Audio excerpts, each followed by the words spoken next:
एक प्रत्यावर्ती धारा का समीकरण जो दे रखा है, आई बराबर कितना दे रखा है, 50 साइन 100 पाई टी।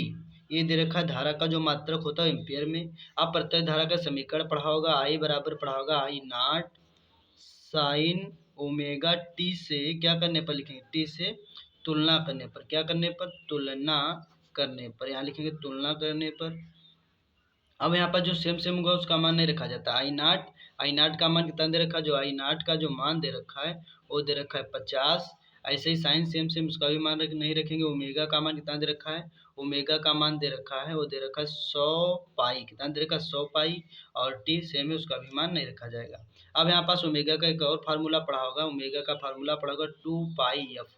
इस तरीके जहाँ ओमेगा होगा वहाँ पास कितना रख देंगे 2 पाई एफ, तो यहाँ पास रख देंगे 2 पाई एफ, और यहाँ रहेगा 100 पाई, पाई से पाई कट जाएगा, 2 एक कम 2, और 2 पंचे 10, 2 से पड़े सिफर, जो जो एफ आ जाएगा वो कितना आ जाएगा, वो हो जाएगा 50 हर्ट्ज। ये जो आवृत्ति कितनी आ जाएगी, 50 हर्ट्ज आ जाएगी।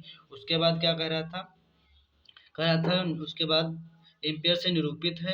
फिर कह रहा धारा की आवृत्ति ज्ञात कीजिए। पहले क्या गया, फिर क्या गया, पहले क्या ज्ञात करना है, धारा की आवृत्ति फ्रिक्वेंसी ज्ञात करना है। तो कौन सी धारा ज्ञात करना है, तो औसत धारा ज्ञात करना है। कौन सी धारा, तो यहाँ लिखेंगे औसत धारा, तो यहाँ लिखेंगे औसत धारा का फार्मूला क्या होता है, तो आई एम बराबर होता है 2 पाई इंटू आई नाट, 2 पाई इंटू आई नाट। अब यहाँ से मानों को पुट कर देंगे। 2 ऐसे रहेगा, पाई का मान कितना होता है 3.14 इंटू आई नाट का मान कितना था, आई नाट का मान यहाँ दे रखा है कितना, आई नाट का मान ये दिख रहा होगा, आई नाट का मान ओमेगा का मान। आई नाट का मान कितना दे रखा है, ये हर्ट्ज निकल चुकी है, एफ निकल चुकी है। अब यहाँ देखेंगे 50 दूना कितना हो जाएगा, 50 दूना हो जाएगा 100, और बटे में रहेगा 3.14। अब यहाँ से इसको डिवाइड कर देंगे, तो डिवाइड होकर के जो आंसर आएगा वो कितना आ जाएगा, इसको डिवाइड होकर के तो आंसर जो आएगा वो 31.8 आ जाएगा। कितना आ जाएगा, 31.8। तो यहाँ पास औसत धारा का जो मान आएगा आई एम बराबर हो आ जाएगा 31.8 एम्पियर आ जाएगा। उसके बाद नंबर 2 में क्या बोल रहा था, नंबर 2 सॉल्व करने में नंबर 2 कह रहा था धारा की आवृत्ति ज्ञात हो चुकी है, औसत धारा भी ज्ञात हो चुकी है। पहले क्या ज्ञात हुई है, औसत धारा। अब कौन सी धारा ज्ञात करना है, अब आभासी धारा ज्ञात करना है। कौन सी धारा ज्ञात करना है, आभासी धारा। धारा की आवृत्ति ज्ञात हो चुकी, फ्रीक्वेंसी क्या हो चुकी, आ चुकी थी 50 हर्ट्ज। उसके बाद कौन सी धारा ज्ञात करना है, औसत धारा ज्ञात करना है। औसत धारा का फार्मूला क्या होता है, आई एम बराबर निकल आया है 31.8 एम्पियर। उसके बाद अगला कौन सा है, कह रहा था आभासी धारा। कौन सी धारा ज्ञात करना है, आभासी। औसत धारा वैसे कौन सी धारा ज्ञात करना है, आभासी धारा। आभासी धारा का फार्मूला क्या होता है, तो यहाँ लिखेंगे आभासी धारा। आभासी धारा बराबर लिखेंगे, आभासी धारा का फार्मूला होता है I R M S. I R M S का फार्मूला क्या होता है, आई नॉट बटे √2। आई आर एम एस का मतलब होता है रूट मीन स्क्वायर।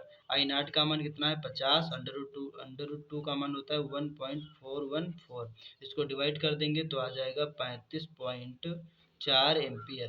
ये हमारा क्या आ जाएगा, औसत धारा, मतलब आई आर एम एस आ जाएगा, वो आ जाएगा 35.4 एम्पियर। अगला बोल रहा था कि जो समय टाइम दे रखा है टी बराबर कितना दे रखा है, 1/300 सेकेंड पर धारा का मान ज्ञात कीजिए। और टी बराबर कितना दे रखा है 300, तो मानों को पुट कर देंगे। नंबर 3, टी बराबर दे रखा है 1/300 सेकेंड।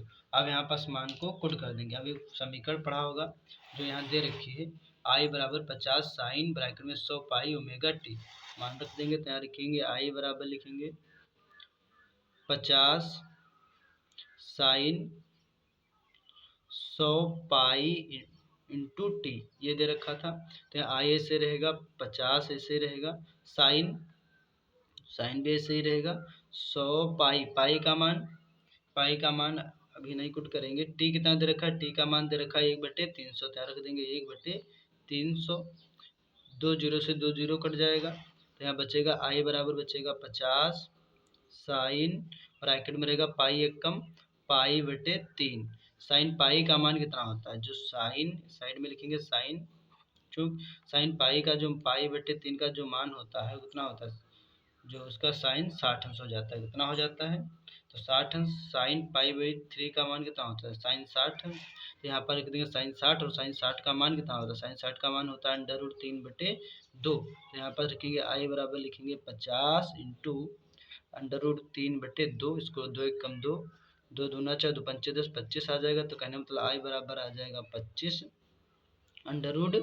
√3 का मान कितना होता है? तो √3 का मान होता है, यहाँ लिखेंगे आई बराबर लिखेंगे 25, √3 का मान होता है 1.732।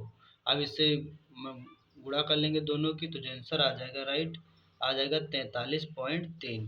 तो धारा का जो मात्रक क्या होता है? धारा का जो मात्रक होता है एम्पियर। तो ये वीडियो सभी को कैसा लगा? आशा करता हूँ सभी को वीडियो अच्छा लगा होगा। तो फिर मिलता हूँ नेक्स्ट वीडियो में, तब तक के लिए धन्यवाद।